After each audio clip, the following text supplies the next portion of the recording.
Yo, what's up, guys? Welcome to Luka Q's edition on YouTube.com, and today I'm here to do my Royal Rumble 2012 review from yesterday, January the 29th, 2012. Please rate a thumbs up and comment down below, and please subscribe down below about what you thought about my Royal Rumble 2012 review. Did you enjoy the pay-per-view? So, yeah. Cheers. Now we kick off with the first match. We start with the first match with the World Heavyweight Championship, Daniel Bryan versus Mark Henry in the Big Show. My opinions, guys, I think this match was okay. Great start to the show. I like the way what WWE are starting the World Heavyweight Championship match early. There wasn't really any hype into this match. And to me, there was actually a few spots into this match, like Big Show was running Mark Henry over the cage, and Daniel Bryan using the DDT on the Big Show after a reverse from the choke slam, and then Big Show knocked Mark Henry out cold, and then Daniel Bryan and the Big Show were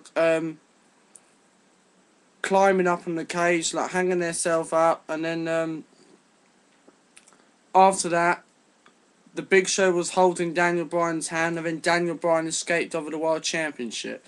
So yeah, pretty good start to the match. There wasn't really any hype into this match. Maybe one or two bits, because Daniel Bryan and Big Show, like Daniel Bryan, people think that, you think that Daniel Bryan's a great World Heavyweight Champion heel, but to me, I disagree that Daniel Bryan is not really doing anything as good as the World Heavyweight Champion. I like when they're putting him as a heel. He should always be a heel, because he is better than a heel, because as a face he always keeps losing. But Daniel Bryan, they're not really putting him in as a good World Heavyweight Champion, because he hasn't really done anything. All he had done is moaning and complaining and whining about the World Championship. It's just going to be like Christian, to be honest. But Daniel Bryan hasn't really done anything. So basically, it was a good World Heavyweight Championship match. I give it a 6.5 out of 10. There wasn't not really much hype into this match. I like the way WWE are doing things once, starting a World Championship match. So yeah, thank you very much, WWE. I give this 6.5 out of 10. Then next we have an 8-man tag team match, Divas Championship. It was Beth Phoenix, Natalya, Kelly, and Alicia Fox, Tamira, and Eve Torres. To me, my opinions, guys, was I think this match was absolutely a whole of bullshit, boring, guys. Nothing much to say, be honest, into this match. But to me, my opinions, guys, why would you announce a 8-man tag team match for the Divas Championship at this type of pay-per-view? We're on the road to WrestleMania. We're starting to build feuds up. They are announcing stupid. What I don't get about WWE is the stupid company that John Laurinaitis is so bloody thick. He's lost it like that. He's cracked up in his head here. And technically, John Laurinaitis just has to go out and announce 8-man tag team match. It's just bloody annoying. WWE need to start sorting out divas, man. That's why we've lost a lot of superstars like Michelle McCool, Karma. We've lost bloody Mickie James, Tori, Trish Stratus. We lost so many divas in the past. Layla, and now they've all fucked off to TNA and training wrestling programs, or whatever it's called, NXT or whatever. So technically, WWE don't know how to put good matches for Divas Championship, because every single pay-per-view they always have to do 6-man tag team matches in the elimination matches. And to me, it was absolutely boring. Like Beth Phoenix team were absolutely shouting and screaming, with Natalya shouting, screaming, going, "Yeah, yeah, yeah, yeah, yay, yay!" It was like that. Like Natalya's team were absolutely, oh my god, it was just a joke. It was just like, they're like babies. They're like Barbie girls, to be honest. Because to me, WWE, they need to sort Natalya and Beth Phoenix's character out.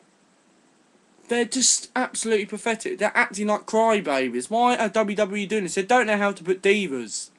They put Kelly, when Kelly was Divas Championship, I had no problem with her as Divas Champion. Remember their match at SummerSlam? Kelly versus Beth Phoenix, I think, when I did my SummerSlam review last year, guys. I said that was a fantastic match in my SummerSlam review, guys. But you can go and have a check on my YouTube channel if you want to know what I said in my SummerSlam review. So, technically, guys, after that, Alicia Fox was absolutely screaming. She was like crying, going, like, technically, it was just absolutely pathetic, guys. I give this 2.5 out of 10. But WWE just don't know how to put diva matches together. They just don't know how to work the company. Like, why do they have to have screaming babies, whinings for the Divas Championship and all that stuff? How is it bloody pathetic? It's absolutely pathetic. WWE just need to work on the company how to put divas into championship matches, not just announce elimination tag team matches. I know it may be exciting for the fans when you go there, but when you watch it on telly, you realise that what's going on with the company. So technically, they need to sort something out. So anyway, now that's moved out of the way. Now the third match between Kane and John Cena. My opinions, guys. Basically, the match starts with, like, John Cena dominating over Kane, and there's not really nothing much to say in this match. I liked John Cena and Kane fighting back and forward, and there was a few spots into this match, like Kane tried to use the hand submission on John Cena, but Cena reversed it into a submission, and then basically the match just ends in a double countout, to be honest. Nothing much to say. But I like the way WWE are putting John Cena and Kane feuds. Hopefully tonight on Raw, they don't mess it up, guys. Like, basically, I hope that Cena can get revenge tonight and finish Kane off tonight on Raw. Why can't WWE just announce John Cena versus Kane, 4 counts anywhere match? Or a last man standing match, so Cena can finish the job done. That's what they should have announced at the Royal Rumble. So, technically, Kane dominated the match. Because really, if John Cena won the match, it wouldn't have made sense, and then everyone would be pissed off. But I'm very happy that WWE made Kane won the match. It makes very sense, because Kane's actually doing better than John Cena. Because WWE are trying to put the company, they're trying to drop John Cena out in the main event. Because I don't know how what's going to do with WWE. What are we going to do with John Cena and Rock? It's not like we've got the CM Punk and Chris Jericho issue. It's not like John Cena's going to win the Elimination Chamber and then go on to face Rock for the championship. So we'll have to find out what happens tonight on Monday Night Raw, because Triple H is coming out tonight. Because the main event tonight on Raw, guys, breaking news, I don't know if this is true or not, that Triple H and John Laurinaitis will talk about how John Laurinaitis' job's been in WWE. I actually think, guys, that John Laurinaitis will get fired tonight. Triple H will say something, and he'll bring the McMahon family back. So, and make Raw company. I think that's what's going to happen tonight on Raw. So, yeah. Next, we have a fourth match. Brodus Clay versus Drew McIntyre. Another boring match. Brodus won straight away. Next, fifth match, we have the WWE Championship match. CM Punk versus Dolph Ziggler. I think this match was a bad start to the show. They put quite a lot of hype into it. They didn't really put a lot of effort into the match between CM Punk and Ziggler. I know Dolph Ziggler's beaten him 3 or 4 times straight in straight weeks against CM Punk. And basically after that, they started to build up the championship match. And then after that, the match starts being good. Like, there was a few spots into this match, sorry guys, and then like Dolph Ziggler tried to go for the zigzag, but CM Punk reversed it into the powerbomb. And then after that, John Laurinaitis quickly came into the ring, and then CM Punk quickly hit the GTS twice, because it took 2 times to hit the GTS, because the referee was like on the floor, like injured for like basically not even 60 seconds, but technically CM Punk picked up the win. So basically, yeah. Now, with CM Punk winning the WWE Championship match, what this makes is, with the issue is, that are they going to have a Jericho and Punk feud?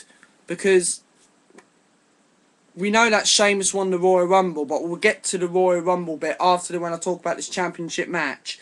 But technically, There's loads of ways of putting CM Punk and Chris Jericho, because Jericho didn't win the Rumble, Sheamus did. But there's loads of ways. You can have the Raw Elimination Chamber, Jericho, Cena, Kane, R-Truth, Miz, and Dolph Ziggler. Maybe you could put Jericho. If you guys want to have the WWE Championship match, Punk and Jericho, maybe you can have Jericho winning the Elimination Chamber. He becomes the WWE Champion, and he becomes the #1 contender, and he'll face CM Punk for the belt. Or Punk goes and faces Dolph Ziggler again at the Chamber, a rematch or something like that. And then CM Punk will beat him, and then Ziggler will be out, and then Chris Jericho will win the Elimination Chamber, and Jericho will face Punk for the belt. There's other ways, like WWE. Like, is there going to be a triple threat? Is Taker going to return? Taker's going to face Punk and Jericho for the 20-0 streak. There's loads of ways that you can do this. But hopefully we find out tonight in Raw. So, yeah. Now, our final match. Well, before our final match, we had Yoshitatsu defeating Heath Slater. That was crap. So, the CM Punk and Ziggler match, I give it 6 out of 10. It wasn't the greatest WWE Championship matches of what we've had at the Rumble. So, yeah. Now we move on to the Royal Rumble match. The 30-man Royal Rumble. We're on the road to WrestleMania. So, basically the WrestleMania, it was announced on Monday Night Raw that John Laurinaitis that R-Truth did defeat the Miz on Raw, and then Miz enters #1, and then Miz eliminates a few superstars, like eliminates a few legends. I like the company way WWE doing this. I'm glad that Miz and Cody Rhodes were in the Rumble for 45 minutes. I like the way WWE are doing this now, because we're on the road to WrestleMania, because everyone was pissed off in 2011 with wrestling. But I liked the way that they put the Miz and Cody Rhodes, young superstars like Sheamus, Cody Rhodes, the Miz, Dolph Ziggler, Jinder Mahal, Wade Barrett, McIntyre. He's not going to be last. He'll go to TNA and beat the Hardy Brothers up. And many superstars, young talent superstar, Teddy DiBiase. I like the way WWE are doing this for the moment now for the Royal Rumble. Hopefully tonight on Raw, that since Sheamus won the Royal Rumble, the 2012 Royal Rumble, hopefully WWE can start, like what they did last year when Del Rio won the Royal Rumble. They start building the feud up to the Elimination Chamber. Straight away after the pay-per-view, they announced the Elimination Chamber match. They announced the championship match. Miz versus Lawyer last year. Jerry the King Lawyer. Miz crushed him and went to face Cena in the main event at WrestleMania, and Miz destroyed him because of The Rock. So technically, hopefully they do the same, don't announce any stupid Royal Rumble 7 elimination matches, okay, Barrett's not in the mood, because Wade Barrett lost against Sheamus, and Barrett's not in the mood. Some wrestlers come out and say, I want a rematch for the Rumble match tonight. Don't just do that, WWE, because it's wrong. Just get on with the feud. I like the way WWE are doing this. I liked the way Miz and Cody Rhodes were in it for 45 seconds. They eliminated about 4 legends. We saw a few returns, a few legends. We saw Road Dogg. I don't really know who he is. And we saw the Great Khali coming back. And basically, we don't know what the hell Great Khali's doing in WWE. We don't even know what brand he's on. So, technically, yeah. Then we were down to the 4 men, Chris Jericho, Randy Orton, and then Wade Barrett and Sheamus. Sheamus and Randy Orton were working together, and Jericho and Sheamus used the brown kit with Orton and the RKO, eliminate Orton and eliminate Wade Barrett.